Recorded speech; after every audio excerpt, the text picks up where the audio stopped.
Bago tayo magsimula, tayong lahat ay yumuko at manalangin. Lord, minsan pa nagpapasalamat po kami sa iyo na bagamat bumabagyo, ito kami, ligtas na nakarating sa lugaring ito. At hayaan mo, Lord God, na sa umagang ito, mangusap ka sa amin. Let your Holy Spirit minister on us. Salamat po sa pagkakataon na kami ay makasamba ng malaya sa iyo, makapagpuri, O God.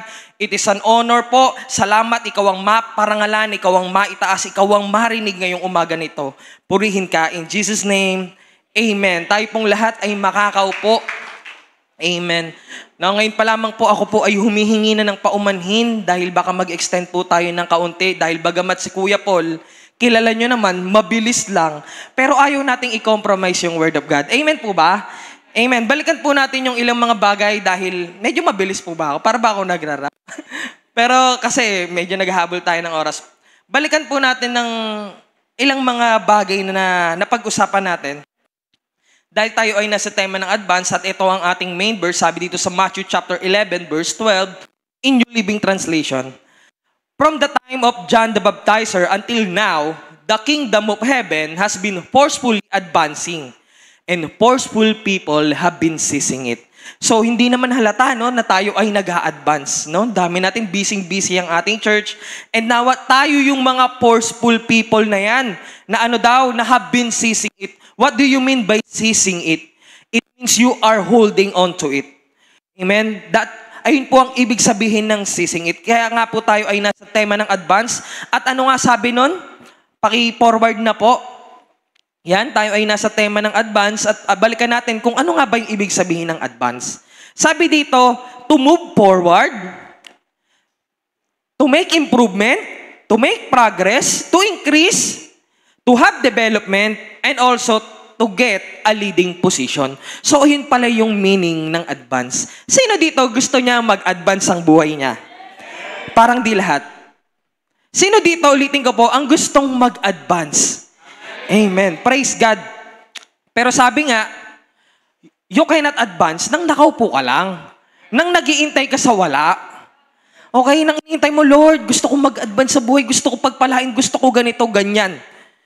Amen. Hindi yun mangyayari kung nakaupo ka lang. Kaya nga sabi dito last Thursday on our midweek, let us be intentional. Sabihin mo sa katabi mo, be intentional. Kaya po kayo mga kapatid, inaanyayahan ko po kayong umatin sa ating midweek service. Yan po ay tuwing Thursday. Nagsisimula ng 7:30. At ang tapos po niyan ay minsan hindi na po natin alam dahil hindi naman po tayo nakasunod sa programa. Pero inaanyayahan po namin kayong makadalo. Dahil ito po ay para din po sa atin. Kung kayo po ay libre, may oras po kayo, nawa po kayo ay maka-attend. At ilan sa mga pinag-usapan natin Thursday, balikan ko lamang po, meron pong 8 bagay, kung di ako nagkakamali, 7 things. Sabi doon, be intentional in seeking wisdom, practicing self-discipline, developing a growth mindset, embracing humility, pursuing excellence, cultivating an attitude of gratitude, embracing failure and learning from it. So kung makikita nyo, hinighlight po natin dyan yung cultivating an attitude of gratitude because ayun yung gusto ko pong mapagdiinan sa atin ngayong umagang ito. Amen?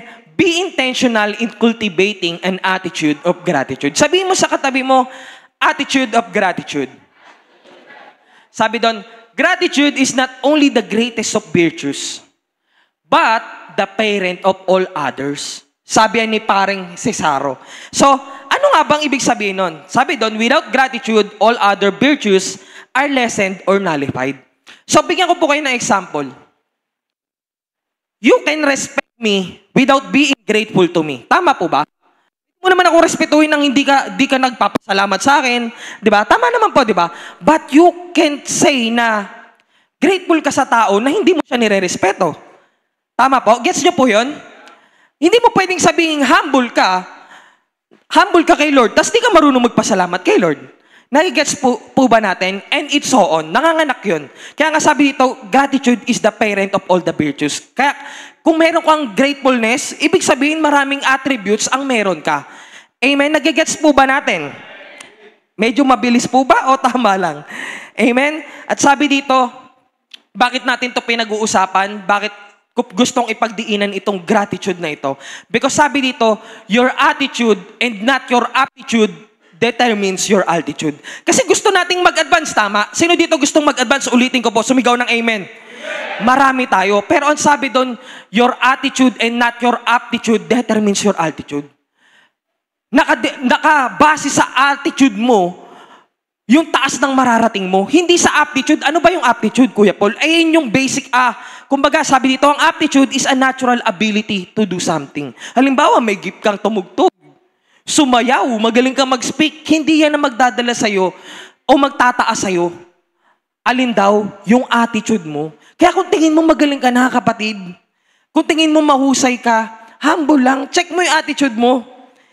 Amen? Kasi sabi dito, eto, bagamat hindi tayo midweek, pagpasensya nyo na si Kuya Paul. Kasi ganito naman talaga si Kuya Paul, di ba?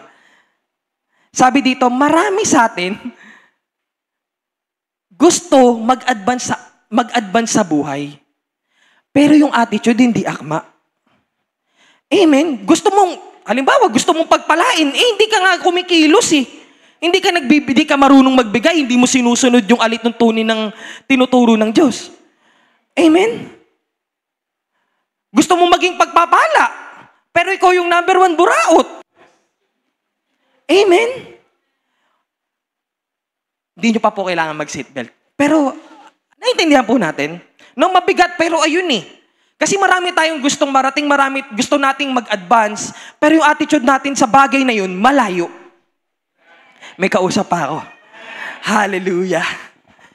Amen. Kaya wag mo, naalala ko lang noong Thursday, sabi doon, sabi sa preaching ni Daddy, kung nasan ka man ngayon, binayaran mo yun.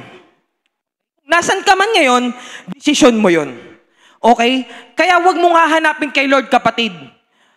Yung advance na hinahanap mo kung hindi mo pa pinagbabayaran. Amen. May bayad yun, kapatid. Kailangan mong pagkilusan yung kailangan mong paghirapan. Oo, nandyan ang grasya ng Panginoon. Nandito na nga kaya ang kailangan mo na lang kumilos. Dahil nandyan nga overflowing ang grasya ng Diyos, kapatid.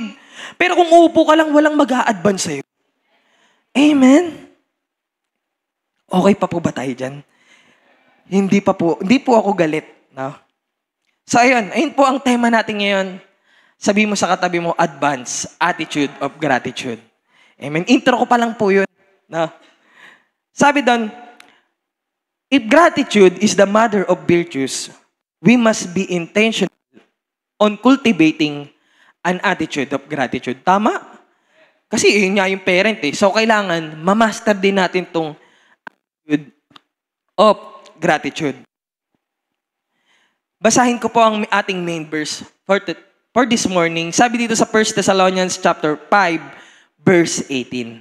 Give thanks in all circumstances, for this is the will of God in Christ Jesus for you. So alam na natin yan. Kabisado na nga natin yan kung minsan. Pero ano ba talaga yung gratitude? Okay, basahin po natin. Gratitude, the quality of being thankful, readiness to show appreciation for, and to return kindness. Next is one of many positive emotions. And next, it's about focusing on what's good in our lives and being thankful for the things we have. Gratitude is pausing to notice and appreciate the things that we often taken for granted, like having a place to live, food, clean water, friends, family, even computer access. So, ayun pala yung gratitude. Naintindihan po natin yun. No? At minsan, ayun yung mga maliliit na bagay na hindi mo napapansin. Diba? Sabi nga dito, pero napapansin mo, yung maliliit na bagay na minsan napapabayaan natin, nakala natin normal lang, pero pagpapasalamat mo, grateful ka pala pag ganun. Pero sabi dito sa ating main verse, sabi dito, 1 Thessalonians chapter 5, verse 18, give thanks in all circumstances. Kasi sabi kanina, dun lang sa sa magagandang bagay. Sabi dito, diba? Pero ngayon, sabi dito sa ating main verse, sabi sa Bible, give thanks in all circumstances. Marami sa atin alam na yan. Alam ko na yan, Kuya Paul. No? Nasa lahat ng bagay, ipagpasalamat mo kahit hindi maganda. Hirap nun, no? Natanggal ka sa trabaho, thank you, Lord. Wala akong pamasahe, thank you, Lord. Iniwan ako ng asawa ko, thank you, Lord. In all circumstances, Kuya James, nasunugan ako, pero thank you, Lord. Niloko ko ng business partner ko, thank you Lord pa rin. Kasi nga in all circumstances, ang hirap eh, no? Pero alam nyo, sabi nga, bakit mo kailangang ipagpasalamat? Sabi daw, no, in every negative lies a hidden positive. Maari, iniwan ka ng asawa mo, kasi pinoprotektahan ka ni Lord sa kanya. Hindi siya ang tamang tao talaga para sa'yo. Kasi unang-una, nagsimula kayo sa mali. Amen? Nilayo ka sa mga business partner mong mali. Kasi narinig ni Lord yung mga bagay na hindi mo narinig. Natanggal ka sa trabaho kasi mayroon palang mas maganda. Amen?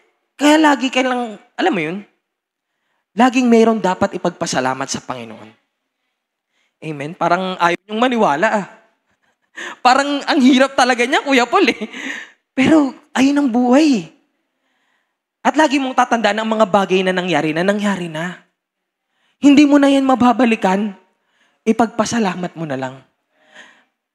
Alam mo kung ba't ka nagpapasalamat, anong ibig sabihin nun? Nagtitiwala ka kay Lord. Amen? Grabe yung gratitude, no? Kasama yung pagtitiwala kay Lord. Amen? Next. Sabi dito sa James chapter 1, verse 2 to 4. Count it all joy, my brothers, when you meet trials of various kinds. For you know that the testing of your faith produces steadfastness, and let steadfastness have its full effect that you may be perfect and complete, lacking in nothing. So ano man ang pinagdadaanan mo, kapatid? Ang kulit, no? Count it all joy. Magalak ka. May pagsubok, may problema, magalak ka. Magpasalamat mo pa kay Lord. Bakit daw? It will produce you endurance. Doon ka tumitibay Yan ang magpapatibay sa'yo. Dahil pinagtitibay ka ng Panginoon, ano sabihin mo? Thank you, Lord. Thank you pa rin. Amen. Ano man ang pinagdadaanan, salamat pa rin kay Lord. Huwag tayong puro reklamo. Ito na naman tayo. Huwag tayo puro reklamo, kapatid. Kasi, alam mo yun, pinagpapala ka naman, di ka naman pinagkukulang.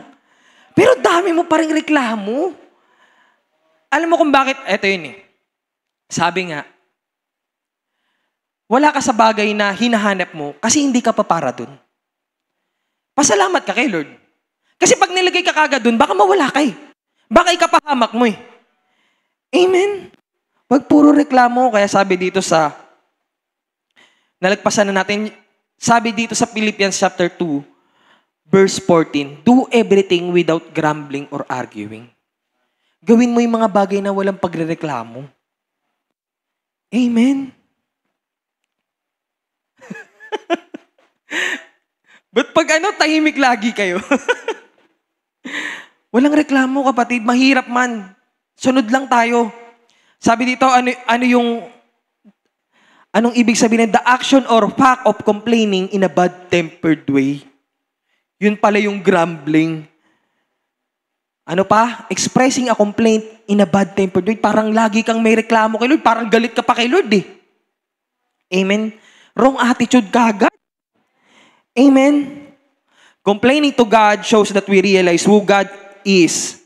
And we come to Him and pour out our hearts before Him, and then we trust Him to act, to work, maybe resolving the situation or by giving us the grace to stand amidst the difficulty. So ito pala yun, kapatid. Hindi naman masamang magreklamo kay Lord.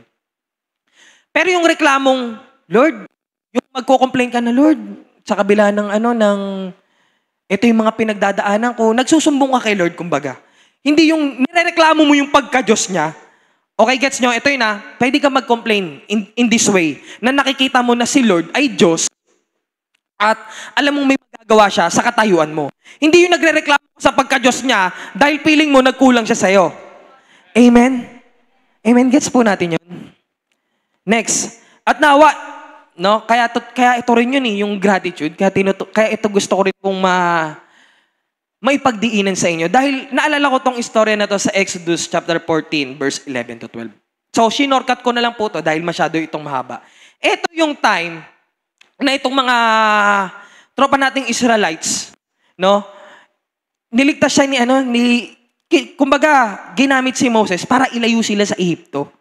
So, itong mga tropa nating Israelites, syempre, nakaalis na sila sa Egypt, di ba? Ano ba yung Egypt natin? Ito muna, yung dati nating buhay. Okay? Para maging maliwanag sa inyo. Nandun sila sa Egypt, ginamit si Moses para maalis sila doon. Parang tayo, nakaalis na tayo sa ating Egypt, sa dati nating pamumuhay. Amen po ba? Nakaalis na ba tayo? Praise God. So itong mga Israelites na to, imbis na magpasalamat, nagreklamo pa. At anong sabi doon? They said to Moses, was it because there were no graves in Egypt that you brought us to the desert to die? Sabi niya, wala na bang libingan sa Ehipto? Kaya dinala mo pa kami dito sa disyerto para mamatay. Kasi pumunta sila sa Promised Land nung umalis na sila ng Egypt. Punta sila ng Promised Land. Sabi dito, what have you done to us by bringing us out of Egypt? Didn't we say to you in Egypt, leave us alone, let us serve the Egyptians? It would have been better for us to serve the Egyptians than to die in the desert. Grabe, di ba? Walang gratefulness. Kinuha sa pagkaalipin, pero nagreklamo pa. Marami sa atin ganyan. Praise God, wala. Wala sa JTG Manila niyan. Sabi sa katabi mo, wala sa JTG Manila niyan. Amen? Yung sasabihin niya, buti pa nung di ako Christian, pwede akong uminom.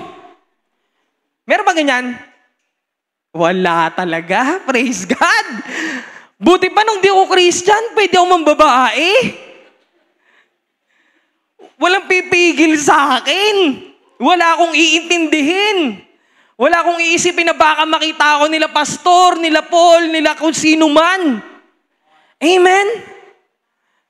Naku kapatid, nawa, wala talagang ganyan sa atin.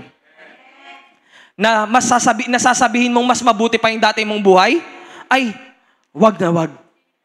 Amen? Next. Sa Romans chapter 1, verse 21 to 23. For although they knew God, they neither glorified Him as God, nor gave thanks to Him. But their thinking became futile and their foolish hearts were darkened. Although they claimed to be wise, they become fools and exchanged the glory of the immortal God for images made to look like a mortal human being and birds and animals and reptiles. So ito namang mga to, nakilala nila ang Diyos, pero mas pinili pa, may iba pa silang Diyos. Okay? Mas pinili nila yung ibang Diyos. No? Mga kapatid, pwedeng ang tao maging Diyos mo. Pwedeng ang pera maging Diyos mo. Pwedeng ang trabaho maging Diyos mo. Amen? Are you with me? Kasi ang mahirap sa atin, tingnan nyo to ha. Halimbawa lang. Merong kang kaibigan na may ginawang mabuti sa'yo. Grabe yung pagpapasalamat mo. Di ba? Pag merong hiningi sa'yo, kunyari, Tol, samahan mo naman ako sa ganito, ganyan, ang bilis mo, oo ka kagad. Di ba? Kasi parang may utang na loob ka eh. Grateful ka sa kanya eh. Ang problema kasi sa atin mga kapatid, minsan, mas malakas pa ang tao sa atin kaysa kay Lord. Eh pag si Lord na may request sa'yo, parang laging, Lord, ikaw ba yan? Lord, baka naman lagi kang may question, lagi kang duda, pero pag yung tao, galing mo dyan. Amen? Nawa, hindi ganun. Amen? So, malapit na po ako matapos. Meron lang pong 8 dito, na why should we live a grateful life? I mean, 8 bagay lamang po. Number 1, gratitude glorifies God. Amen? Sabi doon, and as God's grace reaches more and more people, there will be great thanksgiving and God will receive more and more glory. Di ba yun naman yung goal natin, to glorify God? Kaya maging grateful ka, kapag kapag nagpapasalamat ka kay Lord, nag-glorify siya. At kapag may nagpapasalamat dahil sa'yo, nag-glorify si Lord. Nagagamit ka. Amen? Hello? Ano yata ang kausap pa? Number 2, gratitude helps us see God. Amen? Naintindihan yun? Hindi po natin pwedeng makita ng mata sa mata si Lord. Pero dahil yung kabutihan niya, nakikita mo, para nakita mo na rin si Lord. Kaya sabi, Do not be deceived, my beloved brothers. Every good and perfect gift is from above, coming down from the Father of the heavenly lights. Galing kay Lord. Ngayon, kung nakikita mo yun, praise God. Kaya nga ang ganda ng kanta ni Pastora Melan eh. Amen. Alam niyo yung kanta na yun, di ba? Nakita ko ang Diyos kung paano siya kumilos. Nakita ko ang Diyos kung paano siya sumagot. Amen. Nakita ko ang Diyos kung paano siya magpala. Amen. Sana nakikita mo yung kapatid. Ito yun eh. Pag hindi ka kasi grateful, di mo talaga makikita yun. Hello? Pag di ka marunong magpasalamat, malabo mo talaga makita yun, kapatid. Nasa harap mo na. Nasa harap mo na ang pagpapala, kapatid. Hindi mo pa mapagpasalamat. Bakit? Nasa harap mo na, nakatingin ka pa sa kaliwat kanan, hinahanap mo yung wala ka. Hello? Hinahanap mo yung wala sa'yo. Ang hilig mong magkumpara. Bakit si ganito? Bakit si ganyan? Hindi mo ma-appreciate kung ano yung meron ka. Amen? Without gratitude, we cannot see the goodness of God. Kaya sabihin mo sa katabi mo, be grateful. Amen? Konti na lang po. Sabi dito, gratitude brings peace. Amen?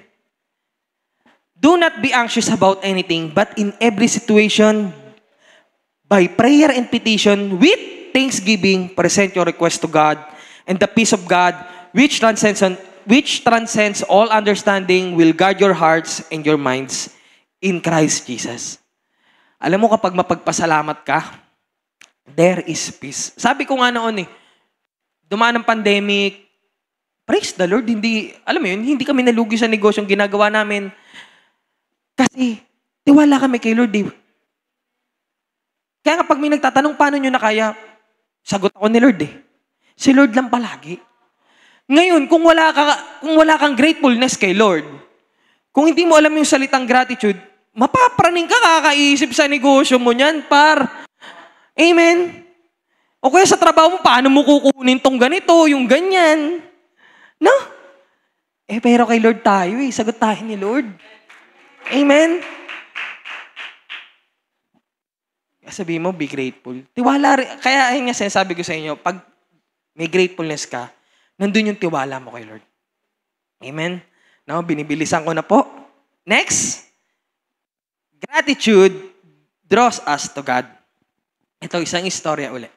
Sabi dito, ito naman yung istorya ng mga kitungin.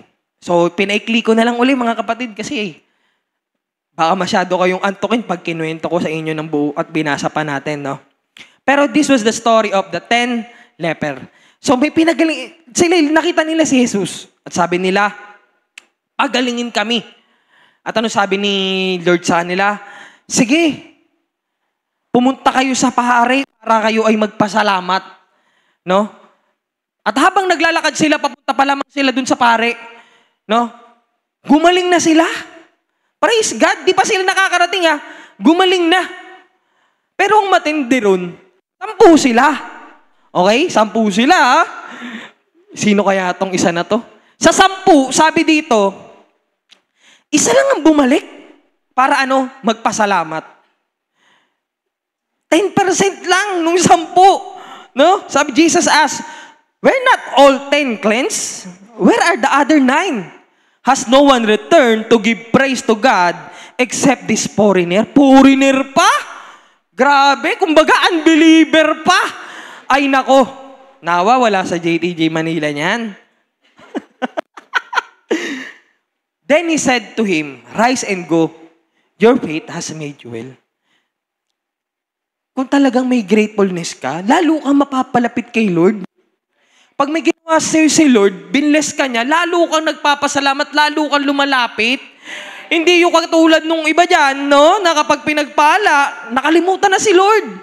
Wala sa JTJ Manila niyan. Nagpray na magkatrabaho, di mo na makita tuwing Sunday, binigay ni Lord. Amen. Parang gas-gas na yun, wala na bang iba? Yeah? Kumbaga nasagot yung panalangin mo, wala na. Di mo na kilala si Lord. Nawa, hindi ganun. Ang totoong may gratefulness, lalong napapalapit kay Lord. Sabi mo sa katabi mo, Amen. Di ba? Hallelujah. Konti na lang mga kapatid. Sabi dito, gratitude brings contentment. Wow. Amen? Amen. Sabi dito, godliness with contentment is great gain. For we brought nothing into the world and neither can we carry anything out of it. But if we have food and clothing, we will be content with this. Ang ganda nun. Pero marami na misunderstood yun eh. Kasi sabi nila, paano naman yung mga anak ko? Totoo naman po. Kasi, kumbaga, hindi naman po kasalanan ng maghangad kay. Pero ano ba sinasabi ng contentment? Mali kasi ang pagkakaintindi ng iba sa contentment. Contentment means being grateful on what you have. Okay? Sabi nga ni Apostol Pablo, but if we have food and clothing, we will be content with this. Bakit? Kung ayun lang daw ang meron sila, ipagpapasalamat nila. Yun yung kontento eh. Pero hindi naman sinabing dahil kontento, ayaw mo na. Ayaw mo na magkaroon. Okay? Naintindihan po natin. Liwanagin ko po sa inyo yun kasi baka maraming mali ang kaisipan dun. Ay, okay na lang palang ganito ang buhay ko, mahirap. Okay na palang ganito lang ako, wala akong pamasahe palagi papuntang church. Okay na palang ganito, puro ko hingi. Hindi po. Being contented is being thankful on what you have right now. Okay? Nawa dyan sa maliit na yun na pagkakatiwalaan ka na ipagpapasalamat mo. Hello? Amen. Hindi ka nagre-reklamo. And through that, makita mo ang pagpapala, lalapit sa'yo. Kasi marunong ka magpasalamat eh. O ito, tao sa tao na lang, hindi na kay Lord. Tao sa tao na lang, kapatid. Halimbawa ba? Halimbawa na lang, sino bang pwedeng example dyan? O ikaw na lang, Clark. Di ba? Sa tingin mo ba, pag si Clark binigyan ko ng 500, di nagpasalamat, bibigyan ko pa uli yan? Hindi na ulit yan. Ekis ka na sa akin. Di ba? Tinulungan kita ni thank you na nga lang, wala nang bayad. Thank you na lang, di mo pa nabigay. Thank you na lang O di lalong ekis ka na. Di ba? Tao sa tao yan. Amen? Nagigets niyo ito? Sa tao pa lang eh. Di ba right attitude yung magpasalamat ka? Halimbawa, binigyan kita ng burger, wala man lang soft drinks, Kuya Paul? Ganun ba? Kasi minsan ganyan tayo kay Lord. Binigyan ka na, naghahanap ka pa ng kung ano-ano? Hello? Be grateful, kapatid. Alam niyo kung ba't mahirap ang buhay? Hindi mo kasi ma-appreciate kung ano yung meron ka. Amen. Mindset kasi yun eh. Kaya nga kahit, alam mo yun, lahat tayo mayaman eh. Totoo. Kasi maaari, depende kasi sa'yo kung paano mo i-appreciate. Depende kasi sa'yo kung paano mo ipagpasalamat. Hello, naintindihan niyo po? Amen. Kuya Paul, matatapos na ba? Woo! Sabi dito, next. Ano ba yun? Next. Gratitude defies Satan lies. Sabi dito, no good thing will he withhold from those who walk uprightly. Sabi sa Psalms chapter 84 verse 11. No? Sabi dito, gratitude defies Satan lies. Kasi bakit? Ito yung istorya naman ni Eva at Adan. Di ba sabi doon, naloko si Eva eh. Si kapatid na Eva, paano ba naman kasi sabi sa kanya, kainin mo tong prutas. Kasi may tinatago sa'yo si Lord. Ayaw niya makain mo to kasi magiging Diyos ka rin. Hello? Malalaman mo ang karunungan. Hello? Pero ano yun? Sa tingin mo ba itatago ni Lord sa'yo yung mabuti? Kapag grateful ka, kapatid, nauunawaan mo na walang plano si Lord sa'yo kung hindi mabuti. Amen? Naintindihan po natin yun? Kaya tayo nadadaya minsan, grabe naman, Lord. Minsan lang ako humiling, di mo pa ako pinagbigyan. Ngayon, bubulungan ka na ng kaway. Oh, wala. Fake yan, Jesus mo, pre. Wala yan. Pero ang hindi mo alam, sabi dito, when God gives you give Him a thank you. Yun pala yun. For He is protecting you from less to His base. Pag sinabi ni Lord sa'yo, no, huwag kang iyakin. Huwag kang parang bata, ano ba naman yan, Lord? Diba? Ayoko na mag-church.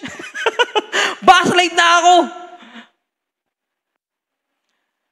Ayoko nang umatin.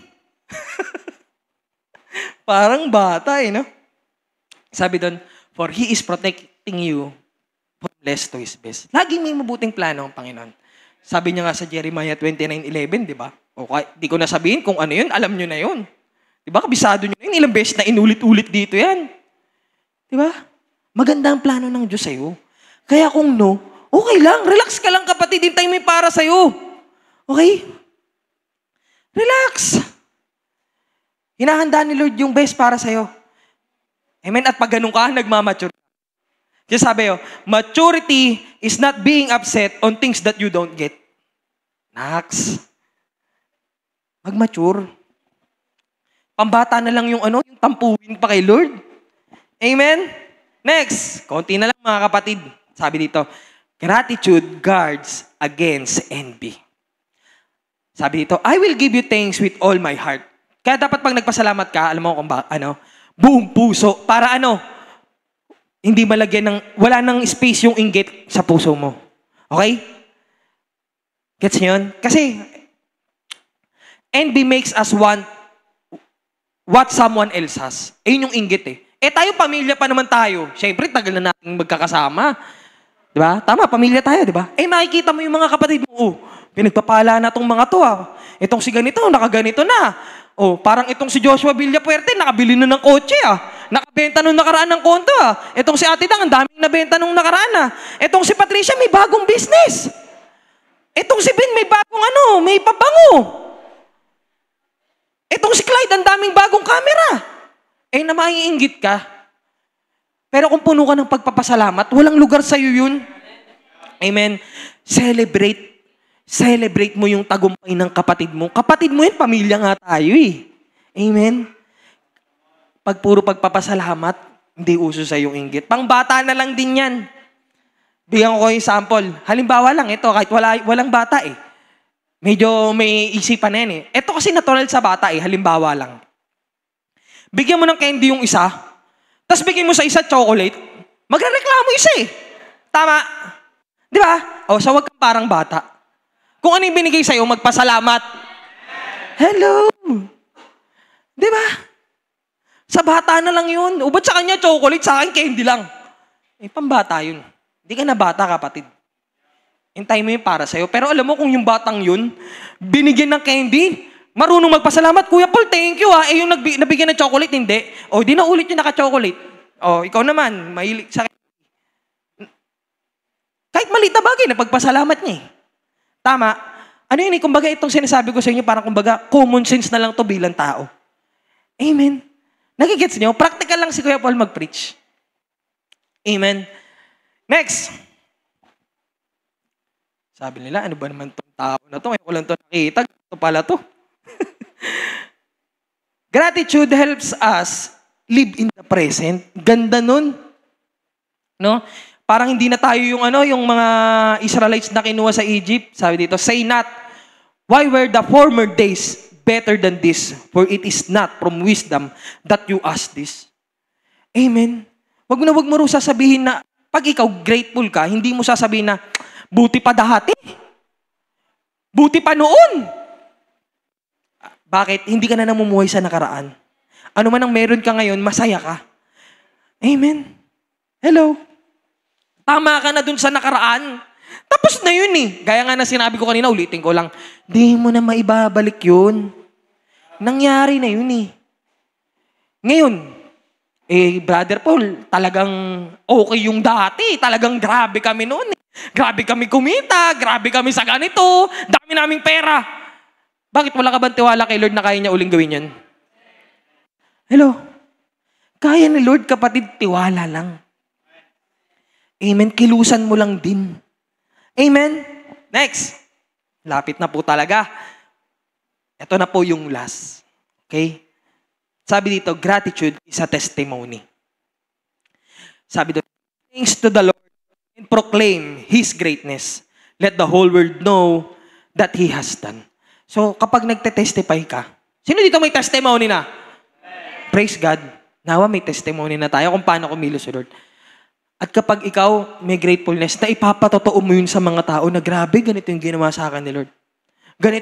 Ganito niyang binago yung buhay ko. Dati wala akong kwenta. Dati tambay ako sa kalsada. Dati nagnakaw ako sa school. Na-kick out kami. No, wala akong pangarap sa buhay. Ang alam ko lang, tambay ako sa riles. No, mga kasama ko nakapatay. Mga walang kwenta kami. Pero binago ni Lord. Amen. Mga magnanakaw kami dati. Ninakaw namin yung tanso sa school. Di ba? Walang kakwenta-kwenta. Pero, nandun yung binago ka ni Lord. At through that, maraming, alam mo yun, maraming ma-inspire sa buhay mo na ginagamit ka ni Lord. Amen? When we thank God openly and acknowledge what is done for us, we proclaim a personal caring God to the world around us. We show that contentment and peace come not from what we have, but who we know. Amen. May natutunan po ba tayo? Amen. So bago po ako bumaba dito, no, tayo po ay manalangin minsan pa. Yes, Lord, hallelujah, O God. Minsan pa kami ay nagpapasalamat sa iyo, Lord. At hayaan mo na ang mensaheng ito ay maisabuhay namin, ano man ang pinagdadaanan namin, maipagpasalamat namin sa iyo, ma-acknowledge namin ang mga mabubuting bagay na ginagawa mo sa amin, ma-appreciate ka namin, O Lord, at hayaan mo na ang buhay namin ay maging isang totoo na mayroong Diyos na bumabago ng buhay, nagpapala, nag-iingat sa amin, O God. Ikaw ang maitas palagi at makita sa amin. In Jesus' name, amen and amen. Pwede ba minsan pa bago ako bumaba, pagkabilang ko ng 1, 2, 3, sigaw natin, thank you, Lord. Amen. 1, 2, 3. Thank you, Lord. Minsan pa, 1, 2, 3. Thank you, Lord. Hallelujah.